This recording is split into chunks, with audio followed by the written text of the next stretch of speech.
Okay, I've been working hard trying to put this together today, and let's see if it's going to work this time. Tried a few times. So I've decided to make a video to tell stories that I don't think you guys are hearing about in the news, so I call this News for My Friends. The first story that is being, in my opinion, not reported nearly enough is a story about the recent tensions that have arisen between Japan and China. I'm looking at the video thing. Okay, it seems to be working again. There's a group of islands south of Okinawa called the Senkaku Islands that have been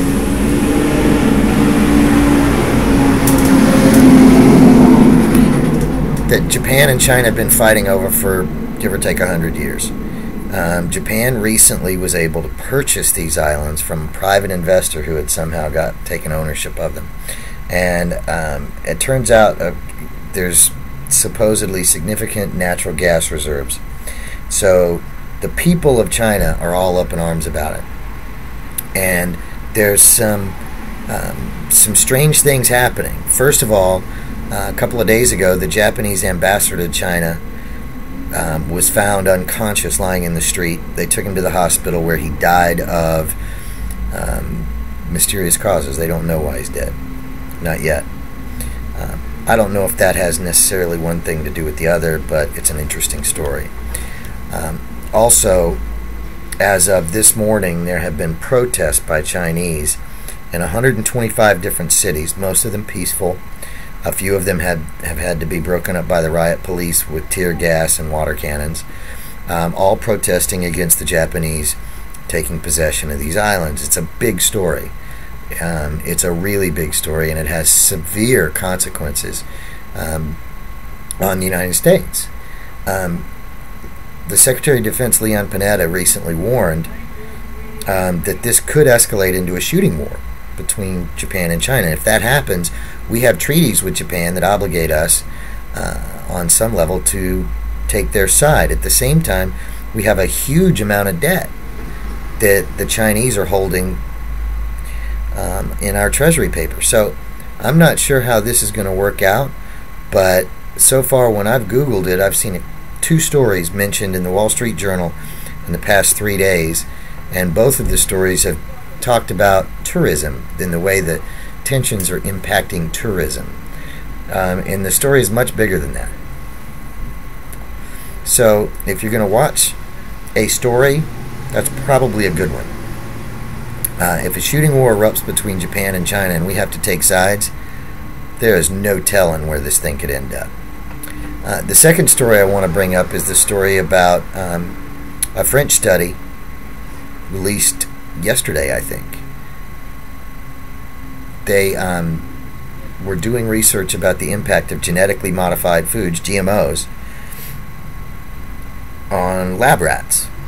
And according to this French study, there were shocking consequences of feeding lab rats genetically modified corn, Monsanto genetically modified corn, with trace amounts of Roundup, the pesticide.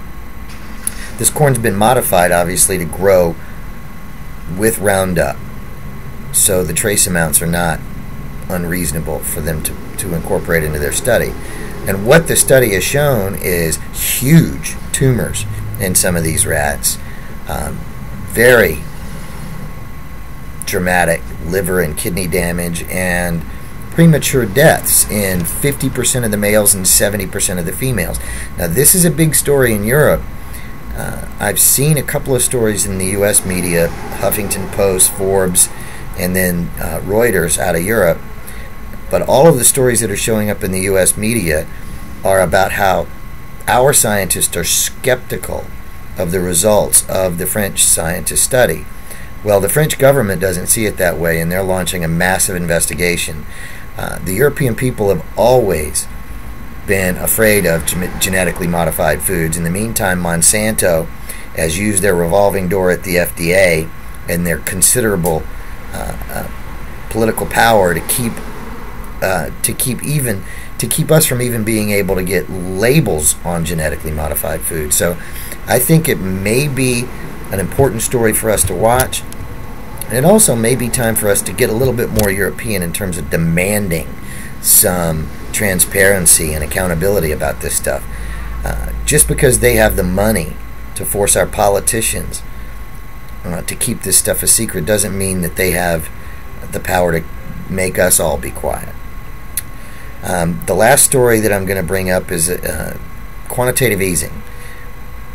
Fed just came out with QE3. They're going to buy $40 billion per month in mortgage-backed securities. They're going to buy them from Fannie Mae, Freddie Mac, FHA, and the Wall Street banks. So once again, we're seeing the least deserving among us being enriched for free again, and all under the auspices of improving our economy.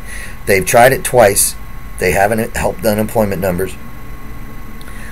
They can make obtuse arguments about how it's improved the economy,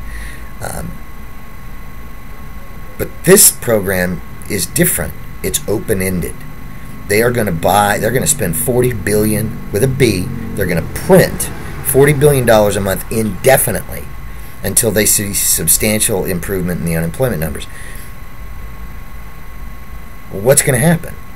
Well, if the U.S. starts printing $40 billion, and they're gonna, if we're printing $40 billion a month, then other countries are going to have to start printing money too, or otherwise it's going to destabilize the currency markets. So it's starting a currency war. I mean, they're going to have to, for the Chinese to maintain their peg of the yuan to the dollar, they're going to have to start printing yuan.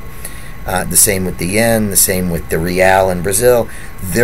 Other countries are going to have to respond accordingly. And a currency war is one of the things that exacerbated the Great Depression in the 30s. That's one of the consequences. Another consequence is going to be inflating another bubble. When you're printing all this money, it's got to go somewhere. Where's it going? Mortgage-backed securities. What are they going to do? Reinflate the housing bubble? This is a big story, and this is going to impact all of us. Look at the prices of gold. A guy on CNBC yesterday said that he fully expects gold to bounce to $2,400 an ounce. It's at 17 now. That's what, a 30-something% increase. Another article I read predicts that there could be a currency crash literally within days or weeks because of this program. The markets are already pricing in the inflation, with the Dow bouncing up over 13,000, heading back to its 2007 highs of in the 14 range. This is really scary. In my opinion, it's irresponsible. It's bad news for all of us if you're not a big bank. And who loses? The savers. They're not making any money on their savings. And when you kick in the inflation, they're losing money. Just to wake up in the morning, they're losing money. What's the end game here? Are they trying to destroy the dollar? It's not worked in the past. Why do they think it's going to work now? Even the chairman of the Dallas Fed said this could have catastrophic consequences. So this is a story that, while it's being reported, I don't think is being reported accurately in the U.S. media, and that's also something that we all need to watch. Finally, I'm going to put this video up today. I'm going to make new videos as I see stories come out. And if you disagree with any of my analysis, this story is really for my friends and family who ask me these kind of questions. But if anybody that wants to watch the video can watch it, I can be found on Yahoo Messenger, screen name Iconoclast, ICONOCLAST 63. Most of the time, you can reach me there. Talk to me. I'm going to be one of these guys that you can actually reach out to and say hello to. So, watch these stories. Japan, China, shooting war, scary. Monsanto, genetically modified food, quantitative easing. The stories I'm not going to talk about are, I'm not going to talk about the election. I don't care about it anymore. I don't think there's any difference between Romney and Obama, and so it's not worth commenting. I'm not really going to talk about the the Innocence of Islam video that has stirred up so much controversy in the Middle East. I watched the video, and it looked like it was made by a child, like it was a parody, it was a joke. But they're all up in arms about it, so I suppose that's a story for some other people to report on. But the 3 stories I'm focusing on right now are those. So if you've got any input, you can leave comments. You can reach me on Messenger. Thanks for listening.